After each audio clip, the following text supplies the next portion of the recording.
de tudo que nós temos vivido nos últimos dias, neste ano de 2020, pela primeira vez eu vejo uma Páscoa comercial ser colocada de lado e uma Páscoa verdadeiramente espiritual nascer. Por que eu digo isso? Porque muitas pessoas estão clamando o nome de Jesus em meio ao desespero. Mas será que realmente estão clamando como se deve clamar o nome de Cristo?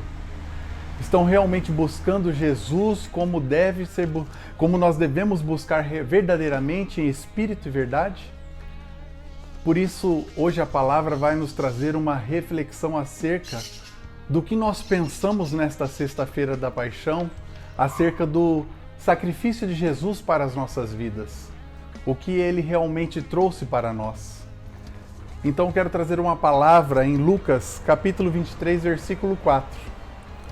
Então Pilatos disse aos chefes dos sacerdotes e à multidão: não encontro motivo para acusar este homem.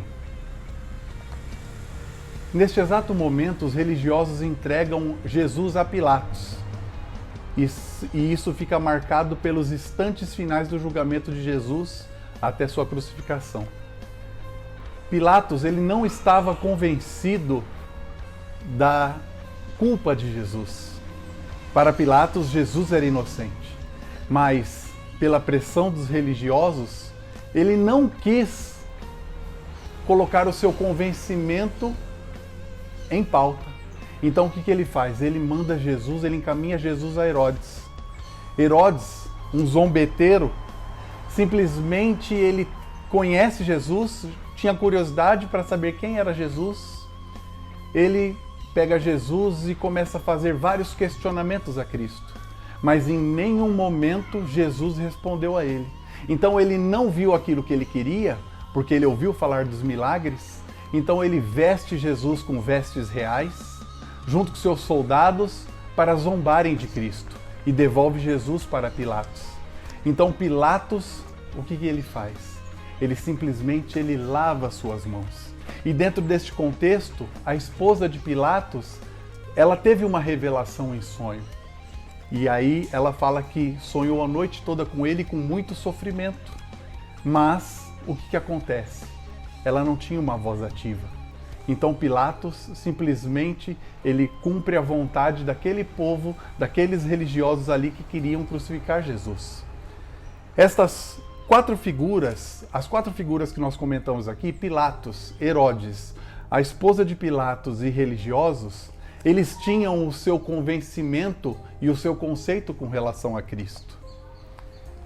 E esta mensagem vai nos colocar nesse exato momento, qual é o nosso conceito com relação a Jesus?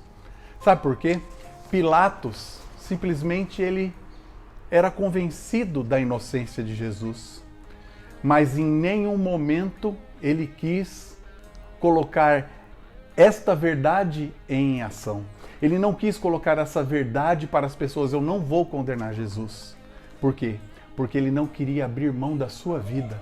Ele não queria abrir mão das coisas que ele poderia conquistar com relação à posição, ao cargo que ele exercia, não queria chatear Herodes, não queria. Nós podemos comparar Pilatos àquele solo, o solo espinhoso.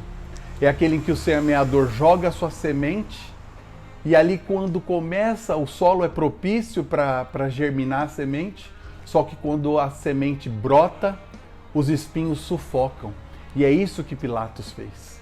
Ele não quis abrir mão da sua intimidade com Herodes. E, na verdade, olha só o que a palavra de Deus diz, que eles estavam brigados. E a partir do momento que ele entrega Jesus para Herodes, o que acontece? Eles reafirmam a sua amizade. Então, quantas pessoas não são assim hoje? Quantas pessoas, elas acreditam em Jesus, ouvem a palavra, mas não querem perder a sua vida. Não querem perder a sua vida no que sentido?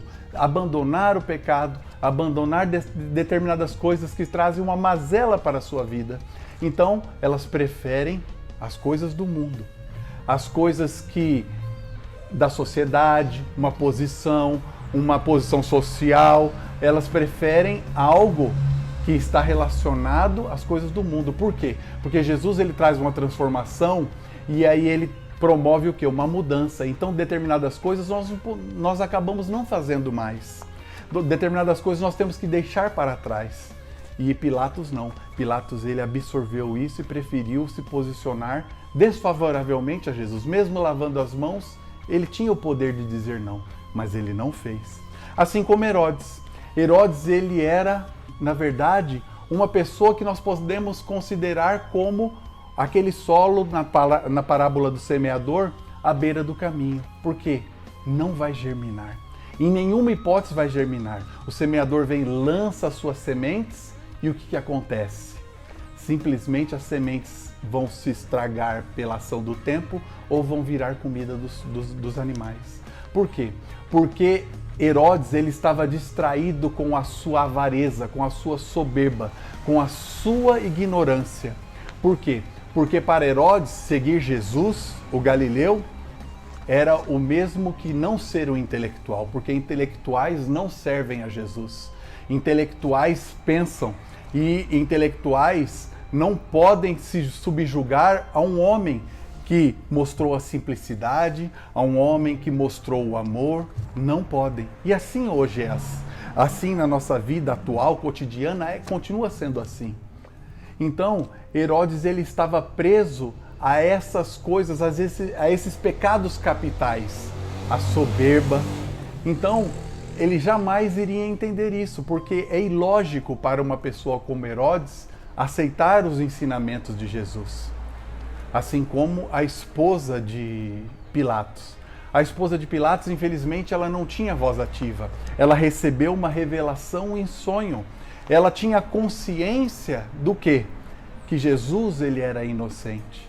Mas para ela, que servia a vários outros deuses, se ela, na posição que ela tinha de esposa de Pilatos, não seria legal nem ideal ser seguidora de Jesus. O máximo que poderia acontecer é que ela elegesse Jesus como mais um amuleto, como mais algo que trouxesse um bom conselho. Mas se nós seguirmos Jesus desta maneira, nós jamais vamos alcançar as transformações que nós, todos seres humanos, necessitamos. Então, infelizmente, ela também tinha esse conceito de Jesus. Ela tentou convencer o marido, mas ela não tinha voz suficiente para isso. E, por fim, os religiosos. Os religiosos da época, o que eles faziam? Eles não queriam Jesus como um Deus para adorar, porque Jesus confrontava as suas atitudes. Jesus confrontava porque via que eram falsos profetas, que eram religiosos seguidores e cumpridores de uma norma, de uma lei, mas na verdade de espirituais, de pessoas espirituais, pessoas caridosas, que têm amor ao próximo, não havia. E assim como é hoje, nós temos muitos falsos profetas no mundo que usam a palavra de Deus, subvertem a palavra de Deus para os seus interesses pessoais e financeiros. E isso continua até hoje. Então, esse perfil dessas 4 pessoas nos mostram como muitas pessoas de hoje analisam o perfil de Jesus. Como que essas pessoas, elas assumem o verdadeiro sacrifício de Jesus para as suas vidas. Uns rejeitam, outros até entendem e outros assumem. Ou existem pessoas que assumem, como nós. Nós assumimos o que é verdadeiramente ser cristão. Mas será que o nosso coração está voltado realmente para o que Jesus tem para as nossas vidas? Por que eu digo isso? Porque muitas vezes eu digo, eu sou cristão. Eu sou cristão. Nessa sexta-feira da paixão é fácil eu dizer, eu sou cristão. Eu vou pagar um preço, vou fazer um sacrifício hoje. Mas será que a minha atitude, a minha postura realmente sugere que eu acredite que Jesus ele morreu na cruz para livrar os meus pecados, tirar os pecados que estão sobre mim e levar sobre ele na cruz e me trazer a salvação? Porque este é o verdadeiro significado. E muitas vezes você na sua vida, neste exato momento, está passando uma sexta-feira da paixão. O dia está parecendo uma noite. A terra está estremecendo. E o sepulcro está aberto. E você acha que tudo morreu. que tudo está falido na sua vida, que você não tem mais uma oportunidade de vencer. Mas aí que entra o grande sacrifício de Jesus. Porque ao terceiro dia, Jesus, ele simplesmente ressuscita. Olha só, Jesus, ele é capaz de no terceiro dia vencer a morte. E o seu corpo ressurreto começa a desvendar a eternidade para nós. O maior milagre de Jesus está em pauta neste momento. Jesus, ele vem e restaura a fé dos discípulos que estavam perdidos. E será que esse Jesus não é o mesmo Jesus de hoje? Vai restaurar isso na sua vida que você acha que está perdido?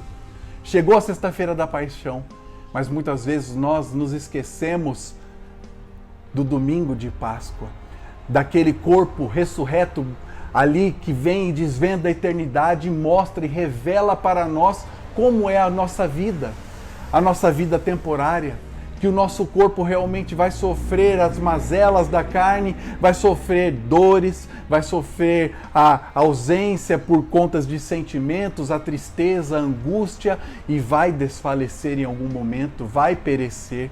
Assim como Jesus, ele mostra que os nossos relacionamentos algum dia vão se findar. Então o que acontece? Jesus, ele vem e mostra o maior milagre para nós.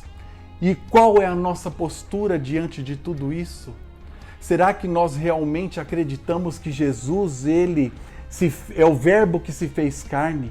É aquele que se despojou das suas vestes celestiais para viver como homem, para trazer a redenção para nossas vidas? Então, se nós simplesmente acreditarmos, nós tivermos a nossa crença em Jesus, nós vamos ter que o terceiro dia vem para ressuscitar também as nossas vidas. Vem nos mostrar a eternidade, vem nos mostrar que essa sexta-feira da paixão, ela chega realmente muitas vezes. Nós começamos a ver o sepulcro aberto, mas Jesus é capaz de ressuscitar os nossos sonhos. Jesus, ele é capaz de restaurar a nossa saúde. Jesus, ele é capaz de restaurar o relacionamento que nós temos com o nosso marido, com a nossa esposa, com os nossos filhos. Jesus, ele é capaz de todas as coisas. Não é só no campo da eternidade, mas Jesus ainda impera nesta terra. Mas basta uma atitude nossa: crer.